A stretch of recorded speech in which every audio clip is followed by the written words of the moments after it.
நான் சிஎம் ஆகணும். நிஜமாவா? நிஜமா சொல்றேங்க. நான் சிஎம் ஆகணும். நடிகராக இருந்த எம்ஜி ராமச்சந்திரன் அதிமுகவை ஆரம்பித்த பொழுது அதில் வந்து சேர்ந்தார் நடிகை ஜெயலலிதா. ஜெயலலிதாவுக்கு அதிமுகவில் கொள்கை பரப்பு செயலாளர் கோ.பா.செ என்கிற பதவியை கொடுத்து அழகு பார்த்தார் எம்ஜிஆர். அந்த அரசியல் சூழ்நிலை இப்போது தமிழகத்தில் வந்திருக்கிறது. நடிகராக இருந்த நடிகர் விஜய் இப்போது தமிழக வெற்றி கழகம் என்கிற ஒரு அரசியல் கட்சியை தொடங்கியிருக்கிறார்.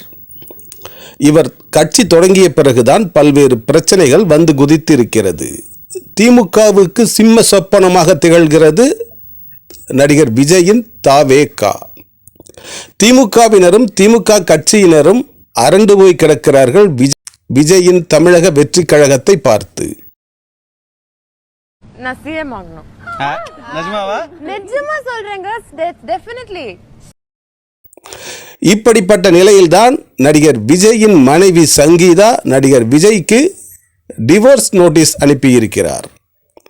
இவரோடு வாழ முடியாது, இவர் ஒரு நடிகையோடு வாழ்ந்து கொண்டிருக்கிறார், ஆகவே எனக்கு விவாகரத்து தாருங்கள் என்று நீதிமன்றத்தில் வழக்கு தொடுத்திருக்கிறார் சங்கீதா.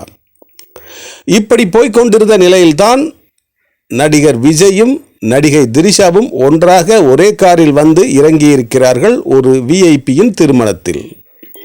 இது இப்போது பரபரப்பை ஏற்படுத்தி இருக்கிறது. தமிழக வெற்றி கழகத்தின் தொண்டர்கள் கூட இதை பார்த்து அதிர்ந்து போயிருக்கிறார்கள். அவர்களுக்கு என்ன சொல்வதென்றே தெரியவில்லை. ஆனாலும் எம்ஜிஆருக்கு அடுத்து நடிகர் விஜய் அவரது கட்சிக்கு ஒரு கொள்கை பரப்பு செயலாளரை கொண்டு வந்திருக்கிறார். நடிகை திரிஷா தான் அந்த கோ.பா.செ. நடிகை திரிஷாவுக்கு தமிழக வெற்றி கழகத்தில் கொள்கை பரப்பு செயலாளர் பதவி தரப்பட இருப்பதாக தகவல்கள் வந்து கொண்டிருக்கிறது. தமிழக வெற்றி கழகம் இனி பீடு நடை போட்டு தனது வெற்றியை தீர்மானிக்கும் என்கிறார்கள் தமிழக வெற்றி கழகத்தின் தொண்டர்கள். பல தொண்டர்கள் இதனால் உற்சாகம் அடைந்திருக்கிறார்கள். வெறும் கிசுகிசுப்பாக இருந்த விஜய் திரிஷா பிரச்சனை இப்போது நேரடியாக களத்திற்கு வந்துவிட்டது. விஜயும் திரிஷாவும் ஒன்றாக இணைந்து விட்டார்கள்.